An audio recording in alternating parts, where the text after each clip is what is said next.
और election commission Hera फेरी करेगा, EVM में हेरा फेरी होगा, कुछ लोगों के वोट भी काट दिए जाएंगे, एरिया दे के वोट काट दिए जाएंगे, सब काम होगा। इसलिए द एंटायर जो इलेक्शन प्रोसेस है, चूंकि मामला सुप्रीम कोर्ट में है, सुप्रीम कोर्ट की निगरानी में हो। और हम लोग अभी भी अपने डिमांड पे अडिग हैं कि बैलेट पेपर से चुनाव हो अथवा पूरी की पूरी वीवीपैट की गिनती हो। इतना कॉन्फिडेंस है। तो हमारे एक साथी है यहाँ पे हैं, उन्होंने चुनौती दी है, वो बोलेंगे कि चुनौती दी है कि आप ईवीएम लेके आओ और उसमें कैसे मैनिपुलेशन हो सकता है, वो मैनिपुलेशन करके हम दिखा देंगे। कैसे एक हिस्ट्री पढ़ाने वाला आदमी कैसे केमिस्ट्री और फिजिक्स के ज्ञान का दावा कर सकता है जब तक वो पढ़े नहीं। तो कहाँ से उनकी डिग्री है? वो कंप्यूटर, वो ईवीएम बना के चीफ इलेक्शन कमिश्नर खुद दिखाएं मैं बना सकता हूँ, तब न जाने हैं कि आप दावा कर रहे हैं कि आप ईवीएम हैक हो सकता है, मैनिपुलेट हो सकता है, कि नहीं हो सकता है। नमस्कार साथियों, ईवीएम का विरोध जारी है और सोशल मीडिया के कई साथियों से मुझे खास जानकारी मिली है कि अमूमन यहाँ पे जब हम लोग प्रेस कॉन्फ्रेंस करते हैं तो सोशल मीडिया है कम से कम 50 से 100 चैनल यहाँ पे होते हैं कम से कम।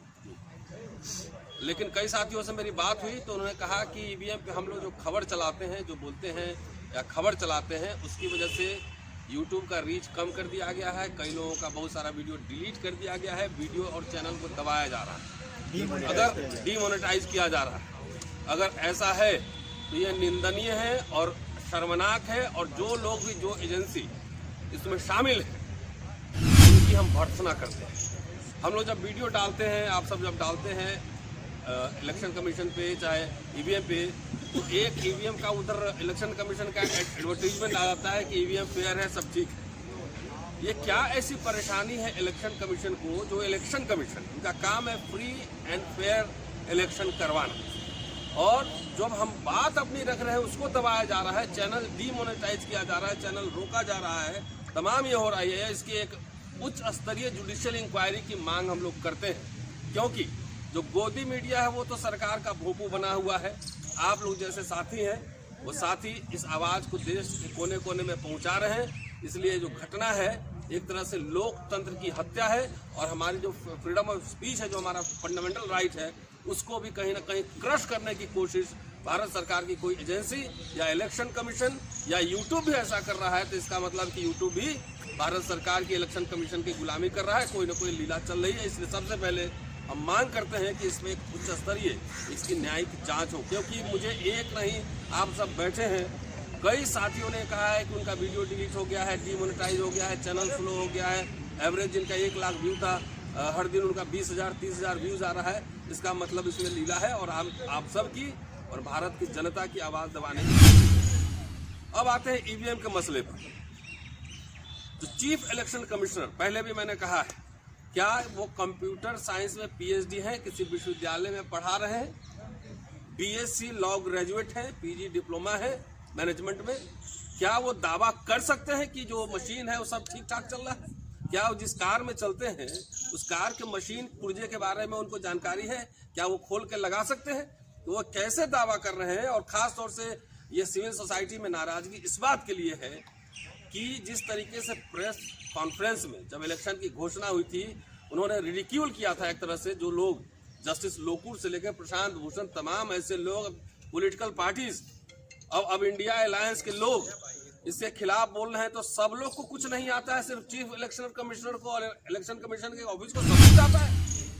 बावजूद इसके चैनल रोके जा रहे हैं, डीमोनेटाइज किए जा रहे हैं, तब भी साथी इस आवाज को बुलंद कर रहे हैं। प्रोटेस्ट जारी है। अभी संयुक्त किसान मोर्चा के साथी हमारे इस प्रेस वार्ता में थे, हम उनके एमएसपी के मांग का भी समर्थन करते हैं और साथ साथ ईवीएम का विरोध जारी रहेगा। सुप्रीम कोर्ट के चीफ जस्टिस चंचूड़ साहब से गुजारिश है कि 3 पहला चरण चुनाव जो है वो है 19 तारीख को, तो 3 तारीख को जो डेट है उसमें अर्ली सुनवाई हो और जल्दी से जल्दी फैसला हो। देश के लोग ये चाहते हैं कि बैलेट पेपर से मेरा वोट है, कम से कम हमारे हाथ में दिखाओ कि जिसको मैंने दिया वो सही किया।